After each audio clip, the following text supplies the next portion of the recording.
Shalom and welcome to another in our series of podcasts from Temple Beth Am, a dynamic center for conservative Judaism in Los Angeles. This is a recording of a Shabbat sermon by Rabbi Adam Kligfeld.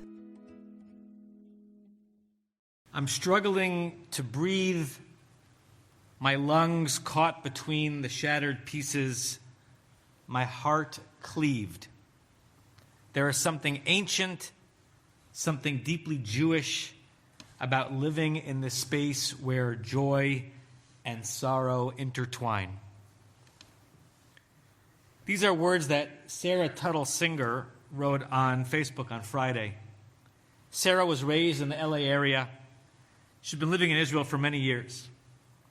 And for many, she's become kind of an online muse, putting words both pithy and poignant and almost always incredibly incisive and wise to the Jewish experience and the Israeli reality.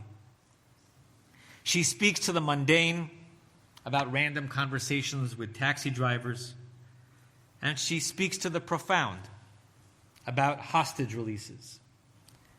And she finds a way to pull the profundity out of the mundane.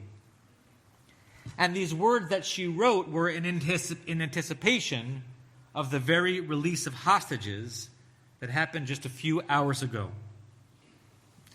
As many of you know, one of those released was Yardain Bibas, released to a burnt-out house, and released to the knowledge he may just be learning about for the first time, that his wife Shiri and his red-headed babies, toddlers Kfir and Ariel, whose faces have become infamous to all Jews worldwide, that they remain in captivity to the monsters of Hamas, hopefully alive. Sarah is right and exquisitely understated. Where joy and sorrow intertwine must be Yardain Bibas's reality today. And that nexus has been the reality for the Jewish people since October 7th. Maybe forever. We revel in life. And we have enemies who would like nothing other than our deaths.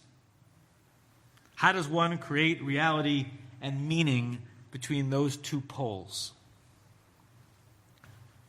Once a year, the weekly Rashi class that I teach, which slowly and meticulously goes through every comment of Rashi on the Torah, once a year it matches up with a weekly Parsha.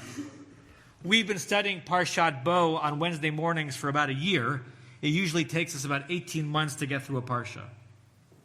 So for this week's inspiration, I look back to some recent Rashi comments that might serve as springboards for a drash, that might connect to this particular Jewish moment. Didn't take long to find one. There's an interlude in the narrative between the 9th and the 10th plagues. And in that interlude, we are told of the details of the Israelite preparation for Exodus night, including preparing the Korban Pesach, the Paschal offering that would continue to be the primary ritual of Pesach all the years that the temple stood in Jerusalem. And just before that interlude, we are told how Moshe and Aaron leave Pharaoh's presence after giving the final ultimatum. And God predicts that, once again, Pharaoh will refuse to release the Israelites. And then God adds these curious words. Laman revot moftai be'eretz Mitzrayim. In order that my wonders upon Egypt will be increased. Now, a primary reaction someone might have to those words is that it seems that God is toying with the Egyptians, extending their misery for God's own glory. The reason Pharaoh is going to resist is because I, God, will force him to resist so that I can rain down more plagues upon him and them. How could that be the God we worship? That's a salient, worthy question been asked by many over time. But that's not the question Rashi asks or tries to answer. Rashi is concerned with numbers here. 9 plagues have happened. Only 1 to go. So why does God talk in the future about moftai, my wonders, my plagues, in the plural? There's only 1 plague left. that God will wreak upon the Egyptians before the Israelites are free. Rashi's answer speaks to Sarah Tuttle Singer's understanding of the Jewish condition, or at least a half of that condition. Yes, there's only one plague left amongst the famous 10. But we still have God splitting the sea, which is a mofet, a wonder. And then we have, in Rashi's words, Ulina'er et hamitzrim, the utter annihilation and literally wiping away of the Egyptians when the sea crashed down upon them. Drill down, and Rashi is saying this: even after the sea split and the Israelites walked through it with a clear path to liberation in the land of Canaan, there was still undone work. Work which needed divine intervention. The defeat of our enemies. The plagues affected not just the future life of our people, but the assured death of those who oppressed our people. By essentially adding the drowning of the Egyptians to the lore of the plagues, Rashi is not merely resolving a math or a grammar problem in the verse. Rashi is saying that the culmination of the ordeal in Egypt did not come when we were no longer captive, but when those who held us captive were forced to pay the ultimate price. That too is part of the Jewish condition. And Rashi is essentially permitting us, if not to relish in their downfall. After all, many of us know the famous midrash that has God scolding the angels for rejoicing in the Egyptians drowning, but at least allowing the validation that comes with knowing and saying that those who did us harm and would like nothing more than to do us harm again must receive a divine judgment. We all ache for that, especially when human judgment will likely not come to them.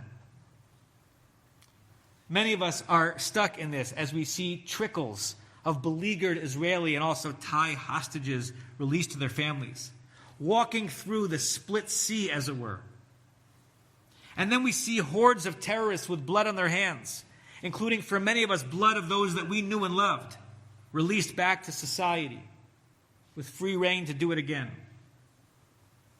And we see hordes of Gazans of all ages somehow having survived the supposed genocide with brand new cars and up-to-date videography equipment to record grotesque propaganda videos, surround and harass and threaten the hostages even as they try to walk through that sea.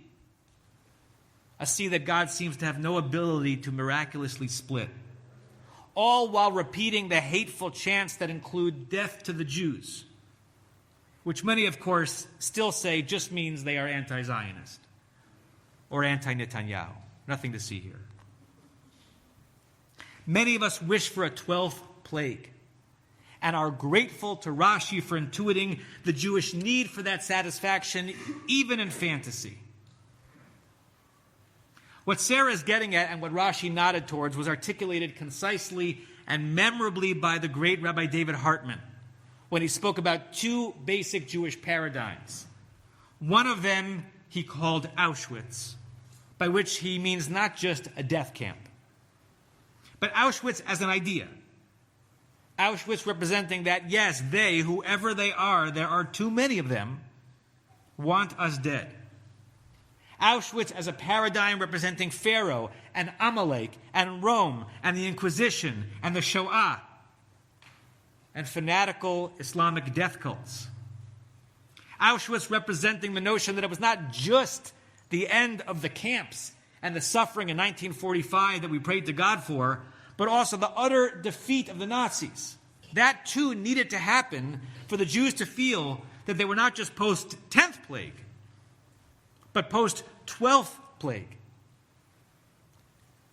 But that's just half of the Jewish condition. That's the bitterest half.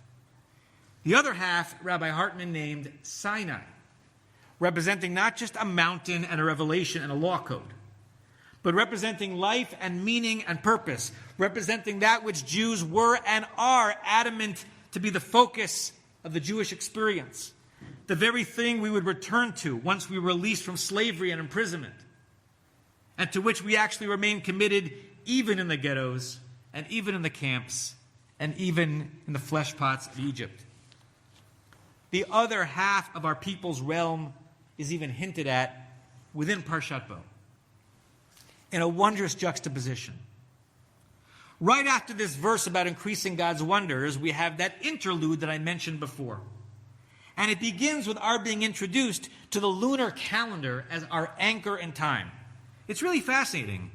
As if that was the most important Jewish concept for the Torah to teach on the eve of Exodus, on the precipice of liberation? Yes. Yes, it was. That's the Sinai paradigm. We exist not to defeat our enemies. We may need to defeat our enemies to exist, but we exist to sanctify time, to fill the year with wonder and celebration. You're about to leave Egypt, Israelites. You're putting slavery behind you. What's the one thing that I, God, want you and your ancestors to know? Go craft time with me in mind to make a life of meaning. Nothing is more important than that.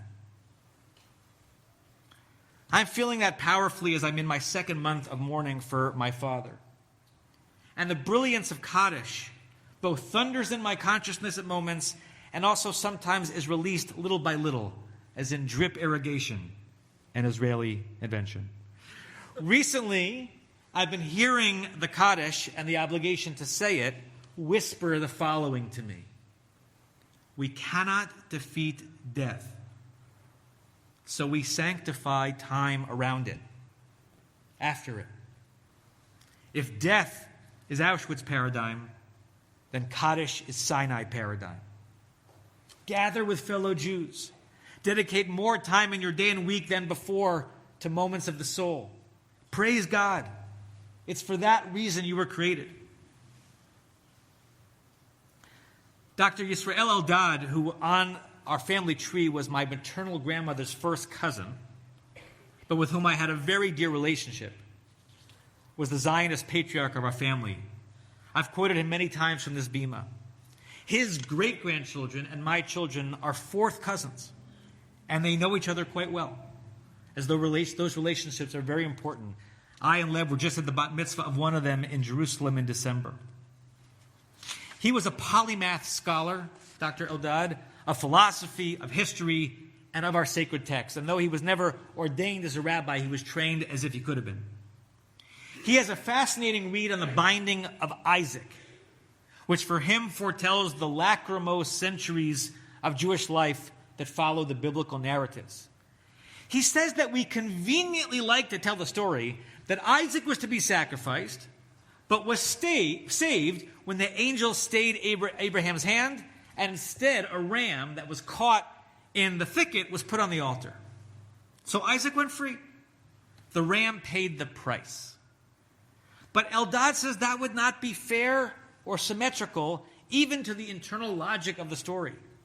If the ram were to be exchanged for Isaac, then the ram ended up on the altar, yes.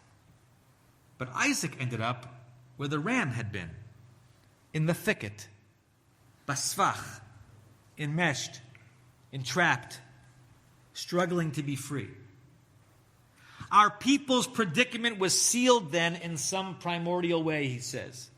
The price of being a descendant of Isaac, the children of Israel, was that we were spared the utter annihilation of sacrifice, but we were doomed to exist and find meaning amidst the brambles of one thicket after another.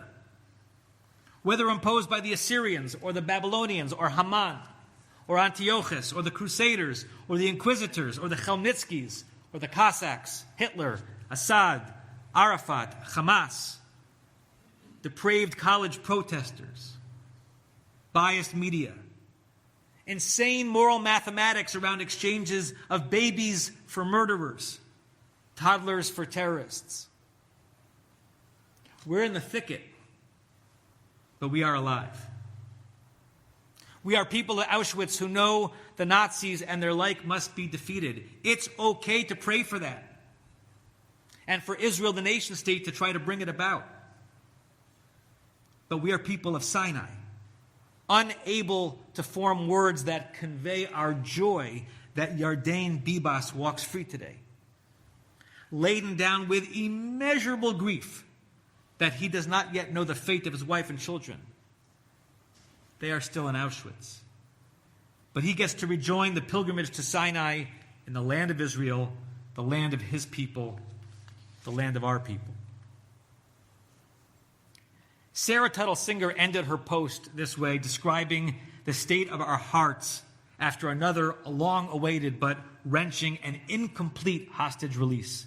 She wrote, "But we will also wait, our hearts pulled between longing and faith, because we know that history moves in spirals, that joy and sorrow are never far apart, that release is not the same as redemption, and so we hold our breath, knowing the story is still being written, knowing that until every family is whole, none of us truly are free." May God steady our hands to effect our own version of the 12th plague, the defeat of evil. And may God strengthen the heart of Yardain Bibas to endure what comes next. May God bless Shiri and Kfir and Ariel, and may we see their smiling faces soon. May we find life and meaning here in the thicket, always marching to Sinai. You've been listening to another in our series of podcasts from Temple Beth Am, a dynamic center for conservative Judaism in Los Angeles. If you enjoy these podcasts, we invite you to write a review on the Apple Podcast site or wherever you get your podcasts. For more information about Temple Beth Am, Los Angeles, go to tbala.org.